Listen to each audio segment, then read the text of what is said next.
Wayyuu Holistic Media. Yooyyaa harka fuun akkam babaruufa fayyoo. Kun Wayyuu Holistic Media. Wayyuu Holistic Mediaan eebba kitaaba wayyichi loqoda yookiin looga gujiitiin barraa'een waliin gara uummataa kan gad ba'e yeroo wal fakkaataa keessaa haala sagantaa eebba kitaabichaatti argameellee waan barbaachisaa ta'e viidiyoo gabaabaan isiniif qindeesseera nu faana tura. Wayyuu Holistic Media.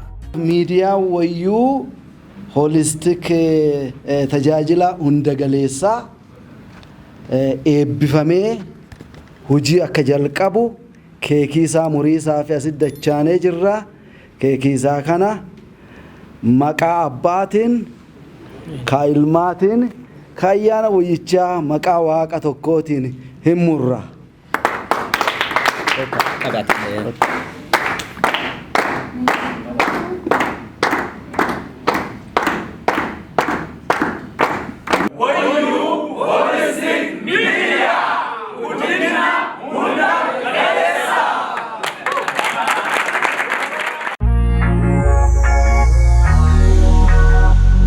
Wayyuu Holistic Media. Akkuma isin social media garaagaraa irratti dhaggitanii fi irratti hirmaataa turtan eebbi kitaaba wayyicha loqoda gujiitiin barraa'e kana magaalota 3 Bulee Horaa Shaakkisoo fi Finfinneetti eebbifamee jira. Adutana jennu hiikkaan kitaaba kana waggaa 20 ol akka fudhate himama. Dadhabbii fi obsa hedduudha kan tolfamaa ture. Kanaaf kitaaba wayyicha dadhabbii hagas geettuun dhufu uummatni waggaa hagana geewu kana cufa hawwii guddaan eegaa ture kana akka kasootti hin simanne seremoonii gurguddaadha ka ture biyya sadinittu Bulee Horaatti yeroo jalqabaatiif ka eebbifame yoo ta'u adoo inni gara magaalaa hin seenne konkolaataa fi biskileetota garaagaraatiin uummati ba'ee simatee ture. Guyyaa eebbaa ammoo bakka abbootiin amantaa garaagaraa abbootiin gadaa hooggantooti mootummaa fi uummata lakkoofsa guddaa ta'e gidduutti abbaan gadaa jaarsoon dhugoo eebbisee banee jira. Ammoo kan mul'isu abbaan gadaa amantaa fi gosa akkasumas sadarkaa jireenyaatiin aduu nama adda hin baasin akkuma abbootiin gadaa duraanii jedhaa turan lafaa fi namni cufti kiyya miira jedhuun abbaa ta'uu isaanii uummata ifiitti mul'isaniiranii. Shaakkisoollee bifuma bareedaa fi o'aa ta'e kanaan eebbifameen duuba bakka takkatti ammoo yeroo dhumaatii fi magaala guddoo biyyittii tateetee magaala Finfinnee galma gamtaa Afrikaatti Oromoota hunda waliin bakka dhaabbati kitaaba kana maxxansa Word for the World jirutti akkasumas hoogganaa warra amantoota wangeelaa fi hooggantoota waldaa makaana Yesuus dhaabbata hawaasa kitaaba qulqulluu Itoophiyaa fi keessummoota hedduun jiranitti bifa o'aa ta'een eebbifameera. Hallelujah, hallelujah, hallelujah.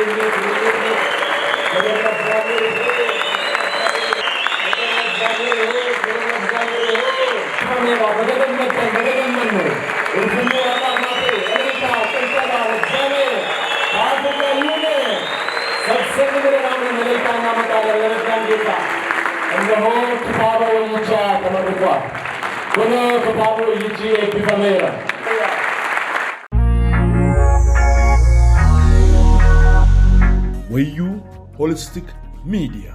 Hundeessaan dhaabbata Word for the World Dr. Veeroon Kruger garee isaanii waliin argamanii eebba guyyoota sadiniitu kan qoodatan yoo ta'u warra kanaan dura nutti kitaaba qulqulluu hiikee maxxansaa fi ture. Gujiin garuu ifumaan hiikee maxxanfate kan jedhan hundeessaan dhaabbatichaa nuti kitaaba wayyicha isiniif finneerra isin ammoo wangeela addunyaaf geessaa ergaa jettu dhaamataniiran. Kitaaba wayyichi kun karaa biraatiin Kiliftoon Baayibil moggaasa jedhu akka qabu ni himama.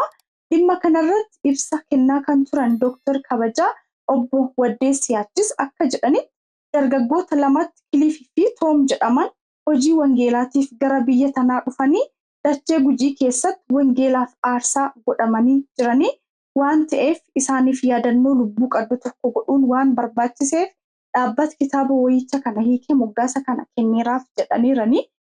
Maatiin dargaggoota tanaa guyyaa eebbaa san viidiyoon iskiriinii irratti argamuun uummata bal'aa saniin baga gammaddan jedhanii ijoollee teenya ammoo karaa kanaan waan yaadattaniif isin galateeffannaa gammanneerras jedhaniiran. Wayyuu Holistic Media. Hundeessaa Wayyuu Holistic Mediaatiif bakka bu'aan hawaasa diyaaspooraa obbo Bariisoo Magaada Maqaafiitii fi hawaasa biyya alaa jiran bakka bu'ee gammachuu fi baay'ee ibsateera. Baga gammanne baga gammaddan. Guyyaa har'aa adda kasa godhu walta qabannee jilisaa ka jirru kenna addaa akkuma kanaan dura yeroo dubbatan abbaan gammachiis yookiin hiikaa waajii yookiin onosmoos nasiib gaafa kitaabicha xumure kenna addaa badhaadhinna addaa badhaas addaa eenyulleen qabeenya addaa Oromoo harkaa fudhachuu hin dandeenye harka galee jedhe har'a akkas kolbaateen bal'oo Oromoo hawaasa Oromoo bal'aa kenna qabeenya soora lubbuu ka onnee coophu harka gujii galee baga gammanne baga gammaddan. Afaan Oromootiin kitaabi wayyichi kun amma haga looga 5 tokkoon qabna. Inni afaan gujii kun waggaa 20 obboleeyyan ta'en qusannaa tokko malee hifannaa tokko malee gatii guddaatti kaffaltanii akkasuma dhaabi Clifton dhaabi Word of World gatii guddaatti kaffalaniif Waaq dachaa isin haa eebbisuu jedha walumaa gala qabee naa eebbisaa. Dabalamuun looga gujiitiin kitaaba qulqulluun yookiin kitaaba wayyichi dabalame kun minjaloo nyaata yookiin soora sagalee lubbuu ilma namaatiif ta'u jireenya jijjiirtu ta haala hunda keessa darbite nama jijjiirtu itti dabalamee jira kun nuuf waan guddaadha. Guddina irra dabare guddina afaaniitiif guddina ogbarruutiif guddina seenaa qorannoo xiinsammuu qomsa waan garagaraatiif waa ooluu fi warri kana hojjettanii dachaa eebbifamaa isiniin jedha. If you put God first, you become first. If you put God second, you become the second. Waaqa tokkoffaarra gaafa keettan tokkoffaa teetu. Lammaffaarra gaafa keettan lammaffaa teetu. Faaruteennaa akkasidha qoonqoo waaqa marroo humna qadduuf warra nyaate uduuda kennitii nullee nyaannee garaa nu qubsitii lafee miti kaanu jabeessitii jedhan.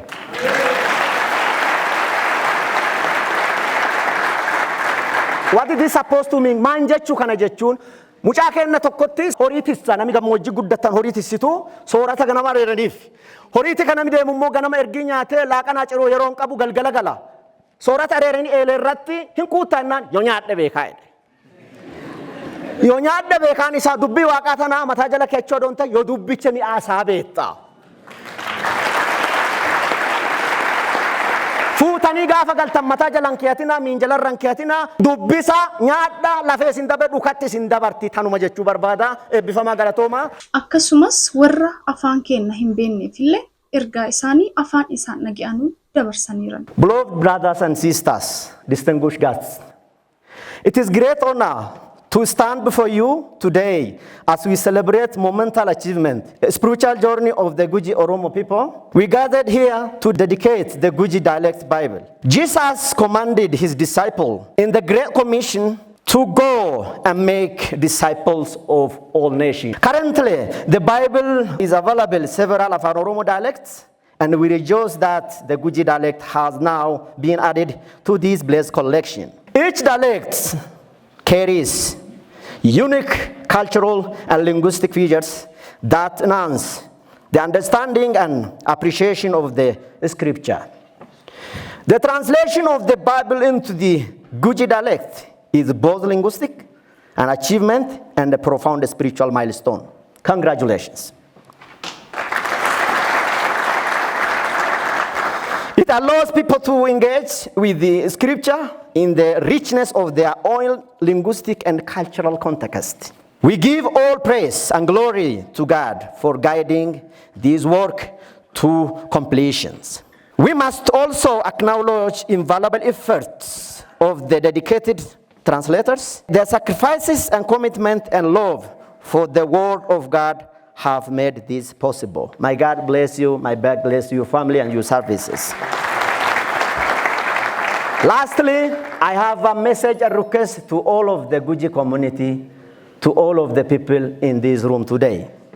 Let us continue to pray and work together to bring the message of the Christ to every heart and home in every country, in our country and beyond.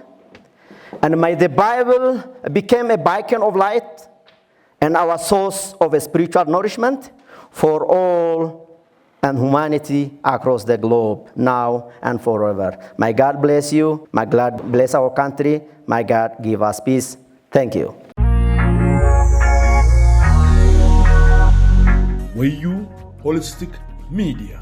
Barbaachisummaa hiika kitaaba wayyicha looga garaagaraa kanarratti Wayyuu Holistic Meediyaan viidiyoota kanaan dura gadi dhiinye irratti waa hedduu hayyootiif luboota teenya kaasaniiranii warri hin daawwatin duuba deebi'aa daawwadhaa isiniin jenna. Nuti akka miidiyichaatti kitaaba wayyicha looga garaagaraatti hiikuun barbaachisaa jennee amanna. Tokkoffaa beekumsaa fi hubannaa jecha waaqaa gad fageenyaan qabaachuuf hin gargaara. Lammaffaa immoo guddina afaanii keessatti gahee guddaa taphata jennee waan yaanneef kabajamtoota maatii Wayyuu Miidiyaa sagantaan keenyaadhaa eebba kitaaba wayyichaa irratti qindaa'e kana fakkaata jecha waaqa keessaa bakka kanaan isin geegessuu feene mee hojii ergantoota 2 fi lakkooftuu 1 kaasee haga 8 kitaaba wayyicha keessan baasaa nu waliin dubbisa. Jirti guyyaa 50 ta'a Phenxeqoosxee jedhan yennaa geet dhugeeffattooti duudii addee tokkotti walitti qabamaniiranii. Dadhuma huuruun akka bubbee guddoo fakkaattu ol gubbaa irraa dhuftee mana isaan keessa jiranuu laguutu achiin duuba wanni boba'aa ibiddaa fakkaatu isaanitti mul'ate. Gargar ciccitteellee tokko isaanii gubbaatti bu'e. Isaan duudinuu ayyaana wayyichaan guutamanii haga inni isaan dandeessisetti afaan adda addaatiin dubbatuu jalqaban. Yihuudooti waaqa sodaatan biyya lafaa keessa jirtu mara irraa dhufane Yerusaalem keessa jiranii yennaa huuruu tana dhaga'ane gumiin guddoon walitti qabante dhugeeffattoota afaan adda addaatiin dubbatanuun yennaa dhaga'ane isaan maadeffatane isaan baaseffataa maadeffataa kunoo warri akkana dubbataaranu duudii warra Galiilaatii muti attamiirree isaan afaan keenya dhalootaatiin dubbatanuun tokkoon keenya dhageenya jedhan dubbisa keessan itti fufa nuti qophii keenya asumatti xumurra waan waliin turtaniif galatooma horaa bulaa deebana. Wayyuu Holistic Media.